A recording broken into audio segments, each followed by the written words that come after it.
don't think you can have a relationship without safety and without trust. But I think safety says I can say what I want, put that on the table, and you'll be curious about it. You won't hurt me with it.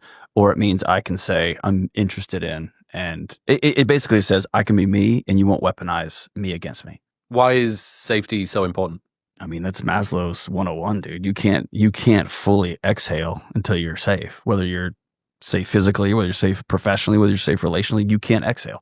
I think it's a core human need. Do you agree with that or no? Absolutely. Yeah. How do you think it's built in a relationship?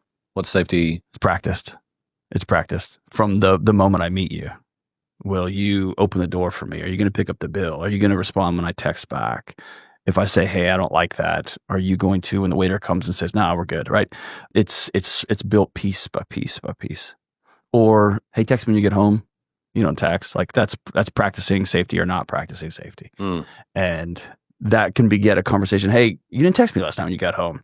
I can't stand feeling like I'm confined. Like I can't stand. That's when you get to have a conversation about honesty and integrity. I don't like feeling like I have a chore when I get done meeting with somebody. Ooh, I really like when somebody calls. We can have that conversation. And then you've got right? something in tension which you need to navigate. That's exactly right. Otherwise, it becomes, was that Neil Postman quote? If I don't say anything. Unspoken expectations of premeditated resentment. That's right. Yeah. If I don't say anything and I feel like I got a chore every time I leave, then I'm going to start resenting you, right? So does compatibility in one way between two people look a lot like what you need to feel safe and what I am prepared to do in a relationship work well together? Because you can imagine a world in which getting a text good night is a really important part when you're apart to make you feel good. Mm-hmm. That's something you want. For the other person, that feels massively constricting. Mm-hmm. And if you just build lots of these things up over time, one person really wants a thing, the other person cannot deliver that without it feeling like a huge sacrifice on their part. Is that what incompatibility is, or compatibility? Yeah, but I still like to distill it down to a choice, right? Like I get to choose to be inconvenienced and I'm going to text you, right? Or I like to choose, I get to choose. If it's that big of a deal, I need to go look in the mirror and ask myself, why do I feel so constricted when this person says, hey, will you just check in? Why do I feel I would need to sit down with my wife if she's like, I just can't call you at 9 o'clock. When she goes to bed real early, like, I just can't call you. Like, we would need to have that conversation, right? Because she would be choosing to not call. But yeah, that's compatibility versus incompatibility. I like that. It is, I'm putting down what I want. Will you choose to do this or not do this? Well, I mean, the super compatibility would be something like, this is something that I really want. And the other person going, I love to give that. I absolutely love to give that. As opposed to... Yeah, but that switches, right? I think you have to be careful with the initial feeling of that.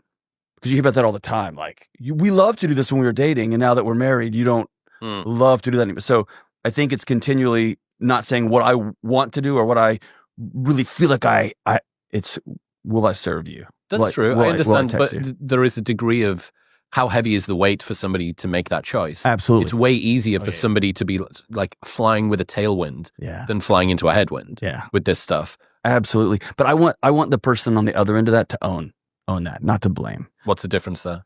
Let's say that you've got two people who have one person really wants a thing, the other person really struggles to deliver it without it being a super heavy weight that they have to pick up. It's just not their love language or whatever it might be.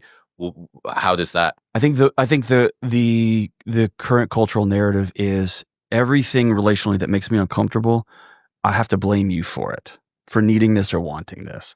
And all I want people to do is to say, in this relationship, I don't want to. I don't feel safe doing it. I don't like doing it. I don't want to do it. And I want people to own that instead of lobbing their grenade over the fence. What would lobbing the grenade over the fence be? Coming up with sophisticated dating dynamic articles and posting them in the Times. That might be one, right? It might be running you down, weaponizing it against you. You always need me to call. You always need me to call. You always need me to call. Instead of saying, I get so tired at night. I put the kids to bed. I just crash. Like I'm choosing that. And then we need to have that hard conversation, right? And then I can go, she loves me. She's falling asleep at 9 o'clock. She's running the whole house with me on the road. I'm a big boy. I'll be all right. It's another version of trust. That's it. Right? It's another part of, I don't have these weird little secrets. That's it. These bits of me that I feel shame around, that I'm not prepared to show you. I'm not prepared. I don't feel sufficiently safe for me to be able to say, I get tired after I put the kids to bed. That's it. It's I'm putting that on the table versus I'm going to perpetually blame everybody else for my discomfort. I'm going to say, I don't like this. I don't feel comfortable with this, or I've got all these other things and I crash. You can choose to interpret that as I don't love you, but I do. I really do. And then I get to be the big boy on the other side of the table and decide what I want to do with those feelings. But it's just about taking ownership of it, right? What are some of the powerful but non-obvious ways that safety gets degraded? I think in two ways. One, if somebody has the courage to put that on the table and the other person hears it and metabolizes it, and then I'm going to say chooses to not, it gets degraded in that way. And I think it gets degraded in big ways.